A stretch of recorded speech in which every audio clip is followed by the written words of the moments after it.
Welcome to the Blessed Mindset Matters podcast. I'm your host, Dr. Raquel Tolson, and we are broadcasting on WYTV7.org, where we have a mission to empower, encourage, and educate. Now, if you have been being blessed by the Blessed Mindset Matters podcast, I need you to go to www.wytv7.org and hit the donate button. You can donate $5 or you can donate $50. Whatever you donate, we would be most gracious because we use that money to keep us on the air, and we also use it to send kids to college and to help feed families. So go do that for us. Now we are at the end of February. You already know that it's the year of family, but in February we are talking about Black families, and I've been talking a lot about finances. So I wanted to bring on a family, a young millennial family, who is actually doing the kind of things that I have been talking about. Welcome, Walter and Acacia Raymundo, Hi. all the way from South Carolina.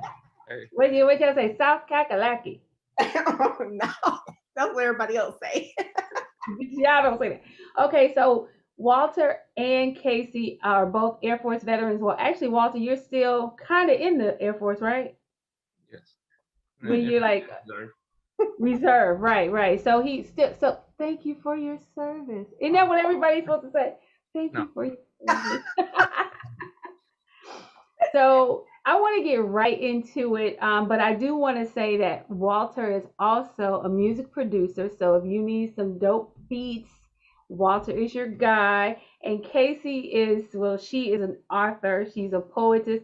And now she has a brand new podcast. Well, the two of them together, but Casey, I think, is the face of the podcast. Tell us a little bit about your podcast. Oh, I know, I'm ready. Okay, so I started a podcast kind of channel on YouTube. It is under K Diamond. My channel focuses on giving life advice to anybody out there based on my own personal life experiences and what I learned and grew through, or how I learned and grew through those experiences. Yeah, so they can find it at where? YouTube, what's the name? Yeah, it's K. Diamond. K. Diamond, great. And I know for a fact that it's some good advice. You know why I know that? Because she gets a lot of advice from me. This is true. I know she's giving some good advice because that's what happens when you learn. You are supposed to use what you learn to help others. So that is what we're doing. We're sharing because what I give to her, I get from my mentors and other people. So you just keep it going. That is how life is supposed to go. Okay. And so that's why we're here to talk about finances, because we all have gotten good financial advice, and we are using it. We're not just getting advice, because you can get advice, but if you don't use it, So let's get into that. I want you guys, because you're newly married, tell the people why you chose a house over a large engagement ring and a big wedding. Dang, that sounds more like a me question. Yeah. So do it. Answer that.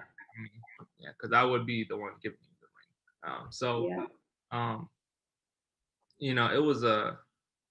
It was a tough battle, because it's more so what standard where you give this beautiful big rock that you can afford, that you saved up your 8 months or however you calculated, whatever you got told growing up. But instead of doing that, looking into maybe, can you give us kids? I get it. I forgot to say that they are parents of young kids. So yeah, we're done. We're done. Mm-hmm. We'll help you when we're done. Just put it down. Go watch TV. I only have 2 more. Okay. All right. I did all the Okay. All right, go enjoy some TV, boo. All right. So you were saying why you chose the house over the wedding ring, the engagement ring, and a big wedding. Oh, okay. What was I saying? Because the standard is you get the big rock and you propose with that. But for me, it was more about, or I guess for us, it was more about, I actually saw a long-term, what's the word? I saw long term with her. So to me, it was more about an investment into our future. What can make us better rather than just what makes us look better. I feel like we already look good in so many ways. We get a lot of compliments from people that we look good together. We're a power couple. We're this and that, and it's nice to hear those things, and it's cool when it's nice on the outside. But it's really what's important to both of us, and to both of us, it was about, you know, spending time in a place that we both really like and making a smart financial decision, which was getting a house, especially in the times that we did it. So it made the most sense to do that and make that my proposal. Like, look, me being as young as I am, stepping into making a huge decision into buying a house with someone before even putting a ring on their finger was a huge step for me. So that was a huge commitment. Yeah. You know what I Yeah. mean? Yeah. So, You know what? And let me tell you, you said some really key things. And I think that, I hope everybody caught that, because you're like, people say that you look like a power couple. And then for your age group, you know, and I mean, Gen Xers, we are on social media also, but I think it's more so for the people under us that looking great on social media is huge, and everybody is trying to look like the power couple, look like that they're this or that, they look like they're happy and all that stuff on social media. But in real life, it may not be that way. And you were like, look, instead of me giving you a big rock so everybody can be like drooling over it, and let's really put some stuff to make us this power couple. Let's get some real estate. Let's do the things that's really going to make us the power couple that we desire to be, not what social media and the followers want us to be. Like, that's huge. And then you said something about not doing what tradition dictates. That's huge, because tradition dictates the ring, the big, and even if it's not a big ring, but tradition dictates the ring before you get married. But really applaud you buying a house when you're in the military and you don't know if you're going to be stationed there for, a long time. How does that play into, should you buy a house or shouldn't you not buy the house? What made you decide to go ahead and buy the house? I think it's a huge risk, and a lot of people think, yeah, I won't be here for long, so I'm just not even gonna do it. Or if they purchase, they will purchase back in whatever hometown they plan on retiring in. But I had a military family tell me that they purchased a house and it was the best investment they made. And they were explaining to me after 1 year how much their house had improved in value, had increased in value. Mm-hmm. And the husband was breaking this down to me, and he was like, had he known this at the beginning of his career, he would have purchased a house in every location that he was stationed in. And when he said that, I was like, I thought about the locations I've been in and how, if I had purchased, especially in a place like LA, God, the amount of profit I could have today would be insane if I did that at the beginning of my career. So, I mean, it was just like, I felt like it was a risk worth taking because it was nothing but gain. For the most part, there was only room for improvement and room for increase in value. So why not take that risk? You know what? I usually don't let people count. I don't usually ask people to count their money, but because we are talking about money this month, I just want you to share, because as a veteran, you don't have to put any money down for the house, correct? Correct. When you use the Okay, so you bought a brand new home because you guys built a house, right? Yeah. Brand new home. How long did you live in that house? 5 months? 6. Like 5 or 6 months. 5 or 6 months before the military sent you to another place. Now, was it difficult to rent that home out? No, we put it on the market, and I want to say we had renters a week later. Okay, I just want people to hear this, because there are some people out here that's like, no, I want them to hear your story. 6 months in the house, able to get a renter a week later. Then when you realize we're going to go somewhere else where we want to buy a house, you decided that you would sell the house, and you decided to sell the house a year later, basically. Mm-hmm. A year later after the renters were in, or was it a year after you got in? It was a little over a year after we got in because the renters didn't even sign a 1-year lease because they were building themselves. So they rented out in the process of their home being built. So we didn't even have to do a full year lease with them. So right after their lease was up, you were able to sell the house. Right. Were you able to sell the house for a profit? Yeah. We sold it, and we sold it within 2 weeks. We put it on the market. We had our first offer like 3 days later, and then actually they closed on the offer in less than 2 weeks. But it was just that, the time for everything to align. Right. Yeah. So you made a profit from your sale because you put zero down, but you came out with some profit. Right. And when we say profit, we're not talking about $200. No. We're talking about nice profit that you could actually use for the home that you're buying now. Right. It covers our down payment now, even though we don't have to have one. But in COVID times, at the moment, some builders are wanting you to put into a what's it called? Earnest deposit.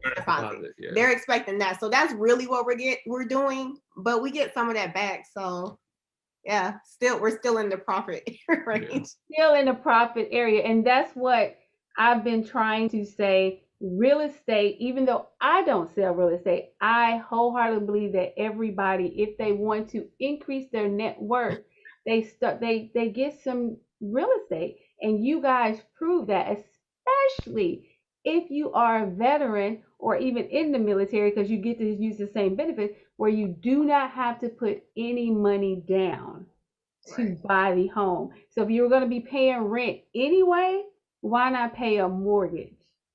And then when you leave that city, you can rent it out or you can sell. And if after a year, the house is probably increased, in value, and you get money. Yeah, and keeping it rental property would have been a good idea, but we're trying to purchase a new home, so it didn't work for us. But had we already had the location, or we weren't trying to buy right now, we would have just kept it as rental property. Right.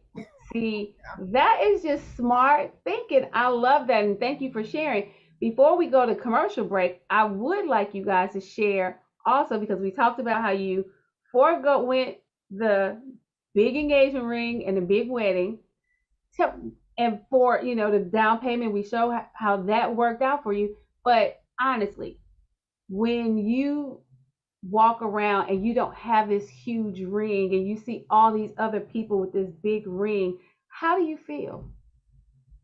I don't care. It don't bother me at all. I used to think it mattered, but really, like, our bond is so strong. Like, it doesn't matter what ring I have on. I don't care. We care. We both care about how we're investing in ourselves and our children's future. So that's what value is.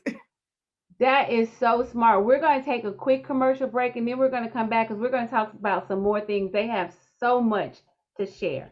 We'll be right back. Calling all HBCU alumni, supporters, and golfers. It's that time of year again. Yes, the HBCU Swing Into Their Dreams Charity Golf Tournament on Tuesday, April 5th. If you missed the last one, you have time once again to be epic. Don't miss the golf tournament of the year. The Swing Into Their Dreams HBCU Charity Golf Tournament at the Atlanta National Golf Club in Milton, Georgia, Tuesday, April the 5th. Registration begins now. Sign up your golf teams at swingintotheirdreams.com. That's swingintotheirdreams.com. Or call 770-686-7148. That's 770-686-7148. Don't miss it.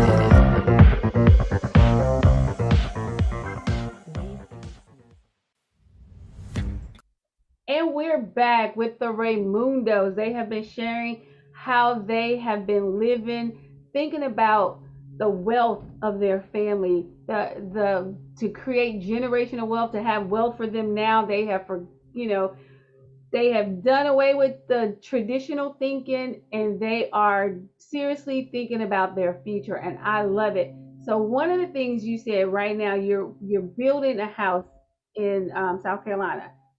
Tell the people where you're staying while you're building that house, because this is another important point I would like to make. We were staying with my parents. Yeah. Now, was that like being that you're grown back at your mom's house with your husband and your two children, because you have a almost 1-year-old and a 7-year-old. Right. So I'm sure that is a lot to be at your mom's house. Oh, it's a challenge. We talked about it earlier, not from the perspective that I think some people think like they don't get along with their parents. Like, it's not that. It's just space. Like, you having your own personal space and dedicated places for your stuff, like, makes a big difference. And so right now we're sacrificing in that area, which can be a little stressful. So you got to get out the house and breathe and get out in the world. But it saves us so much money. Like, we're not going into debt while we're building a house, because we did just move. So that was a big expense in itself. Mm-hmm. That is so important. You just said that you were willing to sacrifice so you didn't have to go into debt. Let me say that one more time for the people in the back. They were willing to sacrifice so they didn't have to go into debt. Now, I am really big on that, because we're not just talking about sacrificing a night out. We're not sacrificing, a pair of red bottoms. No, we're talking about actually sacrificing for months in your home, and then especially for a female, not being the woman of the house, because that's your mom's house. So you're not the woman of the house. You know what I'm saying? You have to so, the fact that you were able to do that, and you see, okay, we're not going to be here for long. We have a goal. We're going to get to our goal. We're going to do that. That is very impressive. Now, tell the people, well, I don't know, maybe you might not even know, because you might not even have counted the cost, but how much money is that saving you? Do you even know? I counted up the cost, but I do know for a space that we needed, it would have probably cost us around $2,000 a month. Right. Yeah. And rent. Mm-hmm. Yeah. And that's not including utilities. So the only thing that we really pay here is food. Like, we don't have to, but we feel like we have to contribute somehow. So we try to take care of groceries and dinner more times than they do. And about how long do you think you'll be at your mom's house? When it's all said and done, about a year. So you're I'm just saying, like, listen to this, a year, that's 12 months, times the 2, that's $24,000 that you have saved. Yeah. Basically, $24,000 that you have saved, because you just said, you know what, I'm going to go ahead, ask for help, because you had to ask your mom if you could live there. Mm-hmm. You ask for help, and a lot of people don't want to do that. And, and then let's just be clear, in our community, a lot of times, you're looked down upon when you come back home to live with mama. Oh, and so, and just that whole thing, oh, so you're back, where are you? I'm living with my mom. And it's like, oh, everybody thinks, oh, I mean, really, right? Is it just mama, right there? I think what I appreciate when we're talking about like the wealth and bridging that gap is it's important for the younger generation to see the sacrifices the older generation is making to help us build. Because like, even with our car, like, we sold one of our vehicles. We're like, we can make it happen with one to save even more money. And we were able to do that as well, because my mom has another vehicle that we could use in the event that we both needed one. So it was like, put the pride aside. Like, we got a house and we have an extra vehicle in the event that we need it. So we downsized our life as much as possible. We cut out bills that weren't necessary, subscriptions and everything, because it was about getting ahead, because we were given the opportunity to get ahead. That is so, I hope people are listening. And if you know somebody that should be hearing this, because sometimes, coming from somebody that's over 50, they're like, oh, yada, yada, yada. But to hear it come from people their own age, maybe it will, jog something. It's like, stop living for the gram. Stop living for the gram, because some of the people living for the gram ain't really living like that. I think the best advice I can give to people that are my age is the quicker that you can get ahead, the better off that you would be. And I say that because, you see a lot of times people are like, oh yeah, like, people will go from, I want to flip my $200 to $400. Okay, that's incredible. That's a 100% profit. But think about if you had $100,000, if you just made 1% on that, that's $1,000 easily. Right. So Right. the quicker that you can get ahead and have more, I like to say capital, more money, Right. the more that you can make money without having to make money. And you talk about that too, making that passive income, and that's important. But that's why when you're younger, it's like you try to get ahead as much as you can, and that's everything that we're considering. That's why we're getting rid of all those bills and expenses and just focusing on the next house.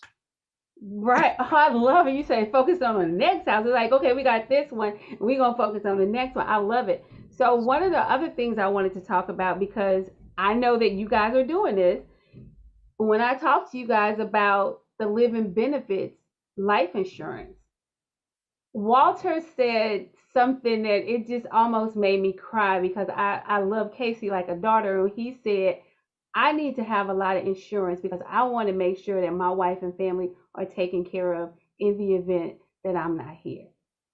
You remember when you said that? Yeah. And I like almost teared up. And so like really talk to, because a lot of people in the minority community don't even like to talk about life insurance. So tell me, as a young person, because young people ain't thinking about dying or getting sick at all. Most of them not. What made you guys decide, what, we're going to invest in living benefits life insurance policies for ourselves and our children? Raquel Tolson. You don't get everything out of magic, but you have mentors like that, and that's the thing too. It's like people our age can listen to us too, but it's still important to listen to people who are older than you, who have already been through it, and who are already thinking about things like this. It's like I wasn't thinking about it, but then you did bring it up to me, and I started doing my own research into it, and like, oh yeah, it really is important, and I started to develop my own interest into it. Right.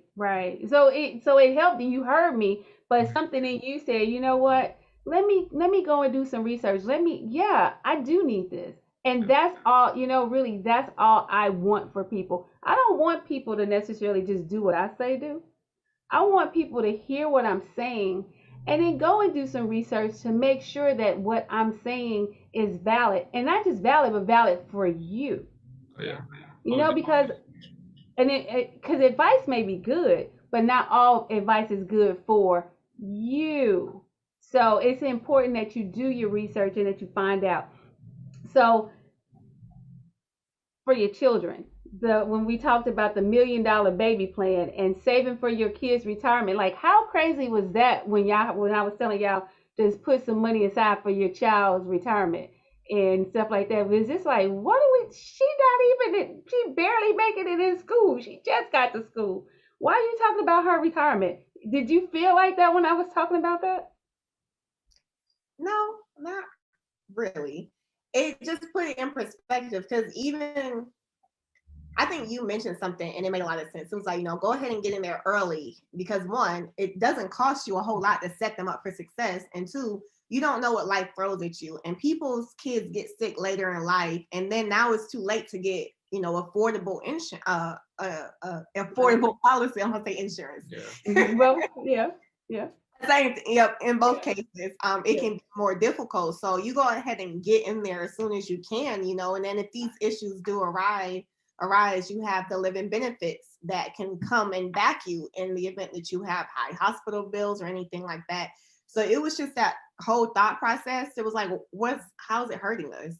Yeah. Like, we don't have to invest too much to still invest in a great way in our kids' future. So it's just, it's easier to be intentional about it when you're like, okay, I'm cutting $50 here, like what we were talking about, we're cutting $50 here. It's easier to look at it like, instead of like, oh, I got to pull another 50 somehow. You cut one thing and you invest it into something that you find more valuable. And to us, that was our kids' life insurance. Definitely going to make sure we put that money in every month. So right. And let me just say, for the people who may not understand, we're not just talking about a living benefits or a life insurance policy for kids. We're talking about that in addition to a way to save money. They're putting in that $50 a month, but not all of the $50 is paying for the life insurance, the living benefits life insurance. A lot of it, a big hunk of it, is going into savings. So they will have that money when their daughter is ready to go to college, or she may not be ready to go to college. She may be ready to start a business. They will have some money that they can give her to help her start her business. Or she gets a scholarship because she is brilliant. And then they just keep saving that money. And then when she's ready to get married, they have money to put, to put for the wedding. Or she's like them, I'd rather have a house than a wedding. And they use that money for a down payment on a house. And then she does that. And then she still can have some money in there. So when she retires, her parents may no longer be with her when she's ready to retire 65, but that money that they saved, so she may have $500,000 thanks to what her parents did. And so when she retires, she's like, yeah, I'm good because my parents looked out for me. How huge is that? Yeah. Like, I just found out my mom has an insurance policy on me still. I didn't even know that until I talked to her about what you said. She's like, oh yeah, I'm still doing that for you. And I'm like, oh, good to know. And then so you gonna have that money. So when you ready to retire, you got that retirement money thanks to what your mom did when you were a little kid. Yeah. And that's the thing. It's like, the Bible says that a good man leaves an inheritance to his children's children. That's deep. Because when people talk about a good man, they ain't talking about that. But it said, the Bible says a good man leaves, and I'm going to say a good parent leaves an inheritance for their children's children. And when I really thought about that, that's when I decided, you know what? I need to buy a home so I can leave an inheritance for my children's children. And that's what I did. And I started, because I'm saving money for my retirement, but I was like, okay, well, this house though, it's an inheritance for my children's children. And then as soon as the children are born, you talk to the parents to make sure the parents are doing what they're doing. But then when you get some money, you put a little something away, so your children's children can have an inheritance from you. I mean, it really is brilliant the way that the Bible put that out there. And most of us, we read the Bible and we don't really hold on to what they're saying. Mm-hmm. Yeah. I'm holding on to that, and it looks like you guys are holding on to that too, because you guys are on your way to leave a great inheritance for your children. And I'm sure that you will be going to the next step and having something for your children's children. Yeah. Yeah. You guys are, let me tell you, I just want y'all to know that you guys are inspirational. You are inspirational to me. The way that the way that you guys do life, the way that you listen to what other people have to say, and then you make your own decisions. You, oh my gosh, we can talk about this another time because that's not about what we're talking about. But there are a lot of things that you guys have been through that would have destroyed other people, and it did not do that for you. So kudos to you for the way that you think. And this is, let me just say this, it's not about wealth, but I had to say it because we in February, the month of love. And today we're actually doing we're doing the interview on Tuesday, 2/22/22. Tuesday. It's all about couples, love, partnership, right? Let me just say, if you are listening, you're not looking, Walter is not African American. Casey did something that a lot of African American women won't do. She got out of her comfort zone, out of that box, and sought love outside of her race. A lot of people, we don't like to see that. But God said we're all the same. So sometimes you have to get out of your box, step out and find the person that's right for you, and they may not look just like you. Casey did it, Walter did it, and they are a beautiful power couple doing big things for their family. And I wanted to say that before we left. I don't even have to ask them what made them do it, because if you look at them, they're both beautiful people. It's hard not to fall in love with somebody that beautiful. So, and they're not just beautiful on the outside, they are beautiful on the inside. I know, because I love both of them. They are lovable, beautiful people. And of course, they were able to see each other, the God in each other. And kudos to both of you for being able to see outside the box. Thank y'all for being on the Blessed Money Mindset Matters podcast. Hey guys, I hope this has been, I don't know, I just hope it has inspired somebody. Share it with your young people. They don't have to live for the gram. They do not have to floss for the gram. They need to put their money where their money is going to grow and help them to get the things that they want to do and leave an inheritance for their children's children. Until next week, be blessed. Bye.